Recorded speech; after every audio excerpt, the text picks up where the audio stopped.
I love when coaches, consultants, and professional service providers want to do big things in their business. They want to rise to the top and influence their market and the world around them. They want to have a greater impact and make a more lucrative income. Well, if this is you, welcome to Expert in You podcast, the show where I interview other experts and coaches, consultants, so that they can share their success strategies with you. We're going to talk about marketing and how to close more sales, how to get more premium clients, and how to really build your visibility in the market and scale your business like a boss. If this is you, welcome to the show. I want to ask you to subscribe and hit the notification bell right now so you don't miss one episode. Grab your coffee and buckle up because we are ready to give it all to you to help you become the expert and get paid as the expert that you are. Hi, everyone. I want to welcome you back to another episode of Expert in You podcast. I'm your host, Jan Carden, and oh my goodness, you're going to love my guest this week. I'm super excited to have her on. I have Dr. Greta Anderson on, and she is an LPGA professional. So she's a golf professional. She is a coach and an educator for people that want to get into golf or people that are in golf to really up their game. And I just can't wait to talk to her because she has been doing this for so many years and she has all of this expertise. So welcome to my show. Thank you so much for having me, Ann. It's a pleasure to be here today. I'm excited. I am excited to have you on too. So when I saw all the cool stuff you were doing, I knew I had to ask you to be on. But let's talk about your story, how you got here, and why you're now coaching and educating other people. Sure. So when I look back, it's kind of a convoluted path. Never in a million years would I have guessed that I would be spending my days teaching and working golf and working in golf from an educational standpoint, let alone in any aspect. I wouldn't have thought of that. I've always loved golf and for many reasons, but really the way I got into it as an adult here in this role as a professional really came about as a player. I just kind of began to become involved kind of at the grassroots level and seeing that if we were going to make more golf more fun, more inviting, if there were going to be more women out there, more women that look like me, that type of thing, and out there, and to feel welcome out there, that some things at a fundamental level would have to change. And so I had no idea this rabbit hole that I was going to lead myself down, but here we are. And so that's kind of how I landed here. I love it. I love it. So how many years now have you been doing this? I have been in the teaching arena now for about 10 years, but I'm a lifelong teacher. So it's kind of, for me, I kind of changed platforms, but I've been teaching since I was probably 16 years old. Awesome. Well, I know so many people that obviously love the golf course, and what a life you have to be on the golf course and get to do that for a living, right? How fun. Yes, I do have a nice office, sunshine and green grass. Yes, I do. That's right. Yes. Can't complain about that one bit, can you? That's awesome. So tell us what a coach and an educator for golf is. And you work primarily with adult women. Is that right? I do. I teach everyone. I teach girls. I teach men. I teach boys. I teach them all. But primarily, I would say that probably about 75% of my client mix really adult women. Yes. Mm-hmm. Okay. And so in terms of what does that look like, that can be, it can look a myriad of ways. It can be, I've literally never touched a golf club before, and I'm walking up to you and I'm terrified. And I get that about, 2 or 3 times a week. That literally happens. I'm terrified. And oftentimes these are highly accomplished women. I mean, in the C-suites, you name it, and they come, and this whole thing about golf is terrifying to them. And so one of the things that I always like to start off with is I'm very intentional about the welcome. I am welcoming you to golf. I want you to know that you belong here. Just like everybody else, you're going to be great here. Golf is going to be the better for you stepping into it. And so that's how we get started. All the way to those who may be coming, hey, right now I'm a 10 handicap and I'm trying to win the club championship in 3 months. Let's get to work. And I'm here for her too, or them. So I do it all. That's awesome. I love it. So we talked a little bit before we recorded this show. We talked a little bit about the myth of golf. So let's dive into that. Oof, yes, there's a lot of that. But one of the biggest myths that we have to really kind of work to knock the door down for is that it's going to take a lifetime to become an accomplished golfer. First of all, I want to say, like, an accomplished golfer, that's defined as however you want to be. If that means, hey, I want to be able to get out there with my kids and my grandkids and bounce around and get the ball, moving forward, and just understanding and being able to enjoy the beautiful landscape and time with my family and friends, that's accomplished. Or, as I said, the other example, hey, maybe I want to be the club champion. Maybe I'm going to play some other, senior competitive or, adult mid-am, as we call it. Whatever it is to you, that's what matters. So this whole thing about you've got to come out there and it's going to be tough and it's going to take you 20 years and you don't have time because you're 50 now. Untruth, total untruth. So that is the big myth, right? Learning golf really is about learning some things, but also understanding what you need to know and what to practice. That's where a lot of people get hung up. They have no idea where to go. So they begin practicing and making this imprint on their game, which a lot of times can be bad habits. Right. And that just kind of creates this vicious cycle of, because they're trying to fix one thing and something else breaks. They try to fix that, something else breaks. And the next thing you know, we've got the ball kind of flying, we've got frustration, and it's just not as fun. So when we understand what to do and how to do it, we can move along very nicely. The power of a coach, right? That's right. That's right. That's right. I love it. So what are some let's say some hidden things about golf that a lot of people don't know until they actually get into the game? Sure.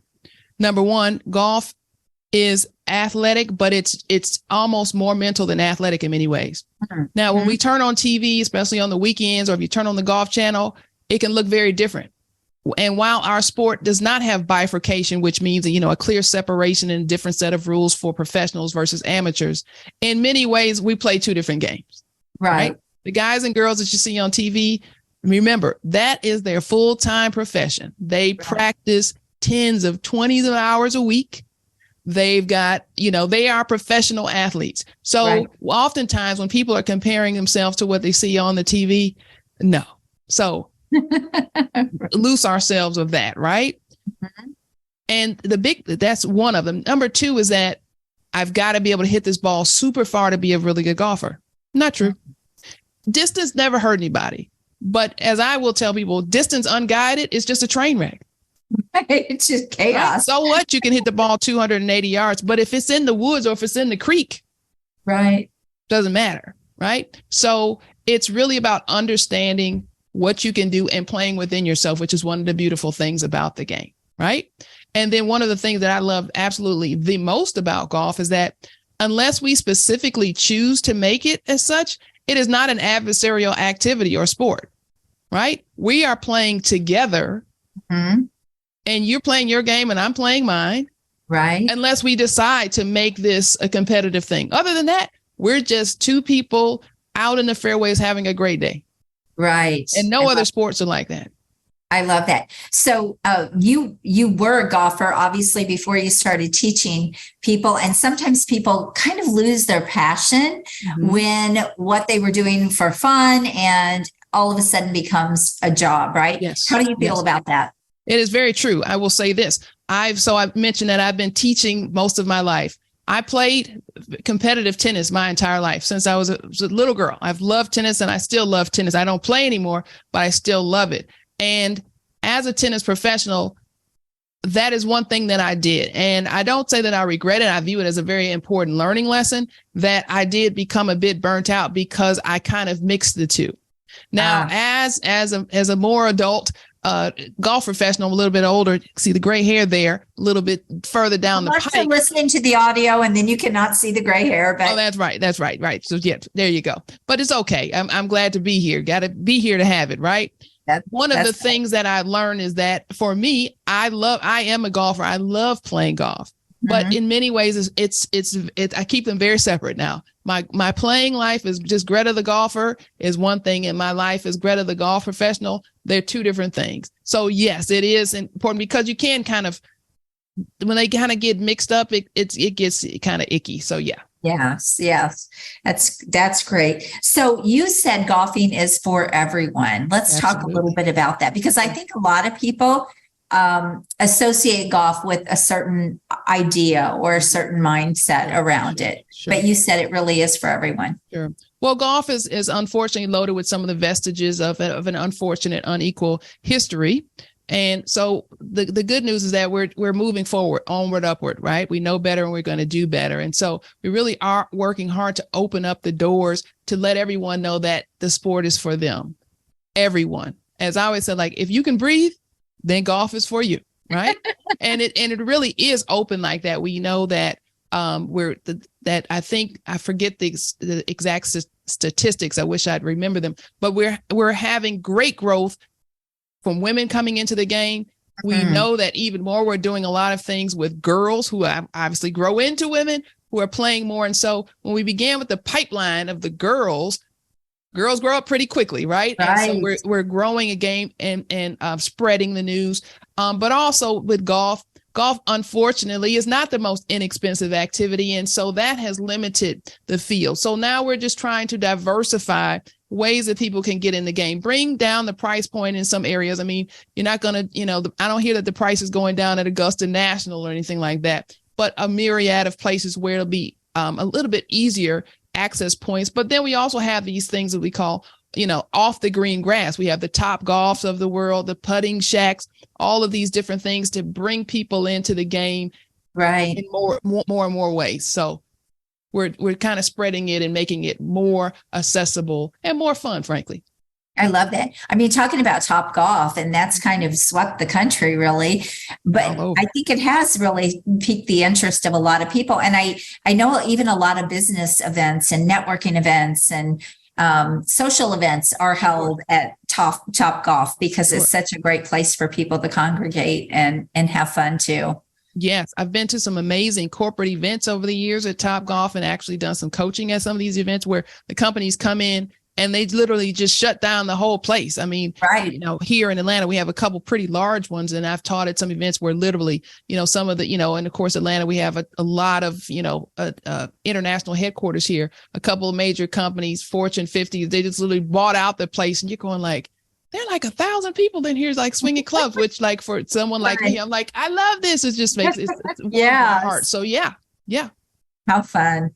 So one of the things that you and I talked about, speaking about business and corporate events and things like that, we talked about golf being a tool, and it really is in the business world.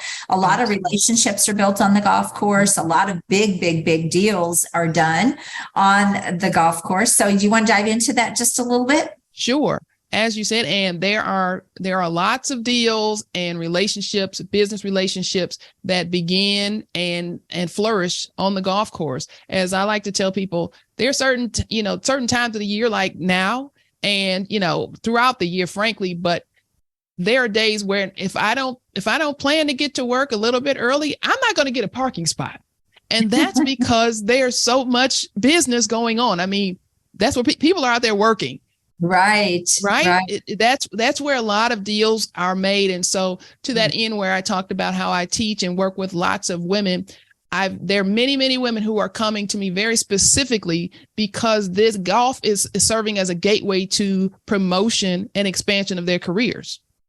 Nice. I even work with several groups and several organizations where they're using golf as a pipeline to develop their young leadership. So, I mean, it's a big deal. And so it's a nice to have, but I would encourage those who are looking to build, their tool set, their business toolkit to become involved in golf. It doesn't mean that you have to, be ready to go on the tour, but to understand the game, to be able to move the ball, to understand the rules, the etiquette, the way to move and navigate the golf course efficiently and effectively. We call it business golf. It's a big deal and it will help you out a lot. It's a huge deal. I love that. I think that's really a powerful strategy that people can use in their business to find the right people that maybe they wouldn't be able to reach any other way, to get in front of those people, because it's not even just on the golf course, but what happens when they get off of the golf course and they're hanging out, right? And it's all this congregating going on. It's the 19th hole, as we call it, right after we finish, right? It's the, on the golf course, there are 18 holes for those who may not know. On golf, a full round of golf, or, it can be 18 holes. And so that next hole is the 19th hole where we sit and we talk and we chat. But I've borne witness to more than a few instances where, people are literally shaking hands and acquainting getting acquainted with one another on the first tee. And by the 18th hole, when we're shaking hands over the flag, people have gotten job opportunities. They were like, let's sign the deal. Things happen out there. I've also been privileged to watch where people go, tell me, I can't believe this, but I'm playing with the CEO, or I'm playing with, 5 bosses up, because golf is a language. And once people understand that we speak the same language, we can begin to communicate in that language. If you said to me, Ann, oh, I didn't know you spoke fluent French, which I do not, let me be clear. But let's just say we both did. So we're good. Okay, good. So let's just say we both did, though. All of a sudden, you could begin a conversation, and we can have a myriad of conversations and events and time together, enjoying our love of that language, right? Right. That's what happens in golf. Once I know you're a golfer, we can chat it up about all types of things. I'm inviting you. I'm not going to invite you to play golf and spend time with us if you don't play golf. Right.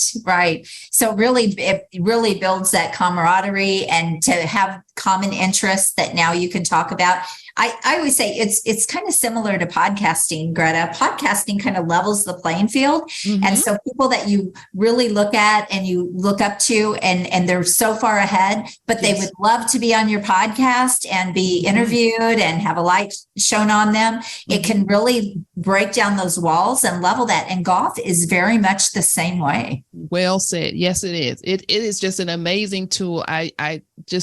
I cannot overstate the value of it. And I teach a lot, and I've taught a lot of professional individuals. And I will say this, particularly among the women. This is what I hear more than anything else. I should have started this 20 years ago. I should have started this 10 years ago. My boss was telling me 15 years ago that I needed to get in golf. When I got hired, they said, you play golf. I mean, all of these different things where people have been telling them like this indirectly, like this is going to serve you well. And so, better, if you will, better late than never. But I think that many of those ladies would say if there was one piece of advice they could get those clubs out and get swinging. Nobody says like you have to aim for, the LPGA tour or anything like that. But the ability to step into those, to that context and operate confidently is a big deal. I love this. I knew when I first met you, I said, oh my gosh, I have to have you on my podcast. You are just so wonderful to talk to. And I just love your energy, everything that just radiates from you. I bet you are just so much fun to have as a coach and have as an educator. And you just make it fun for people. Thank you. I really love it. I really love what I do. I'm very privileged to have an opportunity to spend my days making people happy. I mean, that's one of the things I enjoy most about my job is that for the most part, somebody's got to do it. Somebody's got to do it, right? But for the most part, people come, and every day is not perfect, but I try to make my lesson tee a happy place, right? This is golf after all. So my background, I have an extensive background. I'm a researcher by training. I'm a social scientist. And so I've spent a lot of years in the luxury hospitality vertical. Mm-hmm. And so I really try to bring elements of that into my teaching practice. Right? This is golf. This is fun. Right? So I want you to know that this is going to be fun. It's going to be try to be hospitable and welcoming, which is what, right? If you think about a great experience, that's usually what it is. Right. And to know that you belong here. I'm going to do all I can to support you in that journey. That's great. So I know you probably have some funny stories. Can you think of one? I mean, like an instruction? Yeah, from instructing or coaching, I'm sure you probably have some wild stories or some fun things that.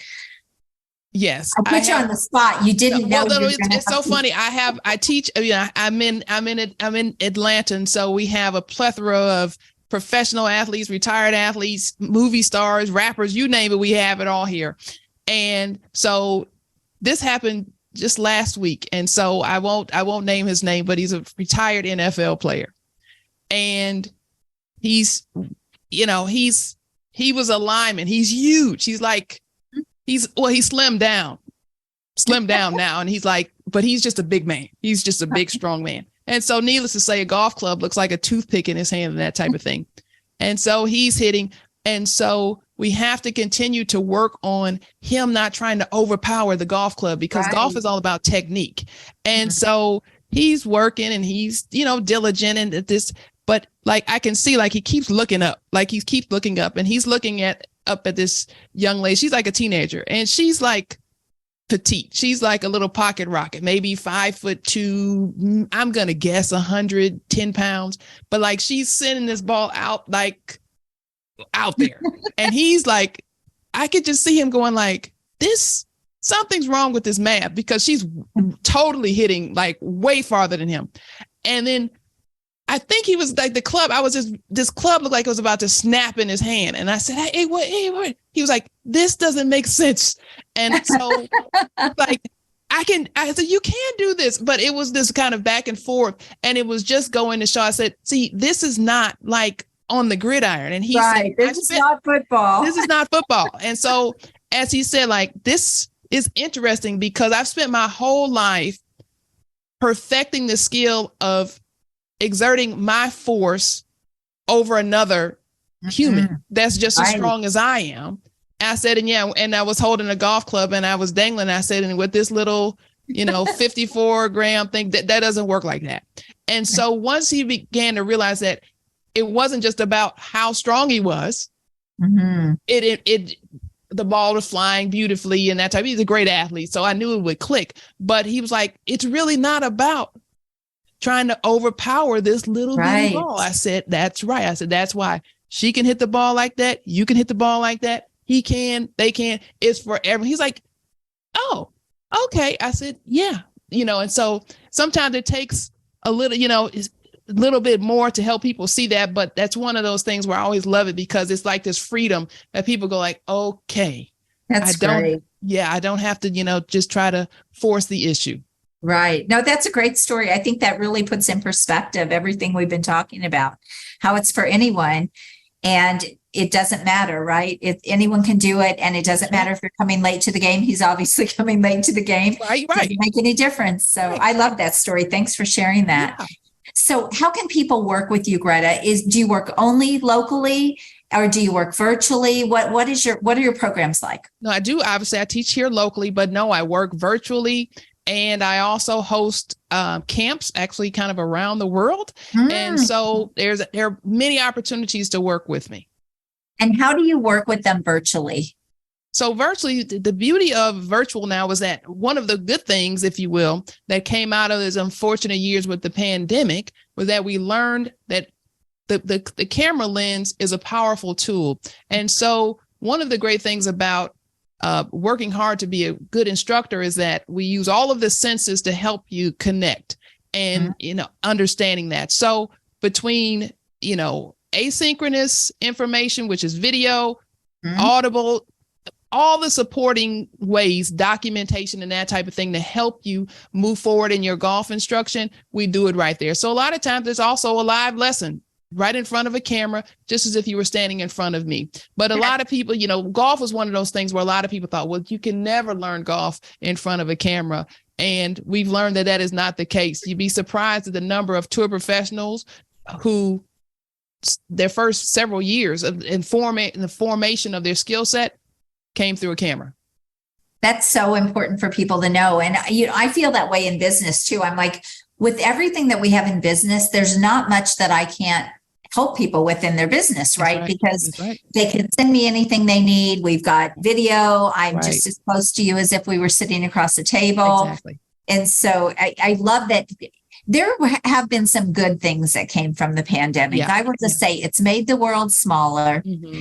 It's opened up new doors of opportunity for things and changed the mindsets around what could be done and what is possible. So there were some good things. So we'll look at the bright side of all of that. Right. Yeah. And I should mention that we also use a piece of technology, a simple piece of technology called Blast Golf. My golf school, we're a BlastConnect Academy. And essentially it's this little sensor that sits on the club. But when you're out practicing and playing, it collects all the data about your swing, about your motion, so that when that data comes to me and I can tell a whole lot about what's going on with your club phase, all of the elements and components that make an effective swing. I get data on. So if you were out there swinging and that data comes to me and I go like, okay, I'm looking at the numbers, I can then construct a practice program for you, or a lesson for that day, or session for that day, or that week, or whenever you have time to practice. So you can send me that data. It can come to me at 2:00 in the morning. It can come to me at 2:00 in the afternoon,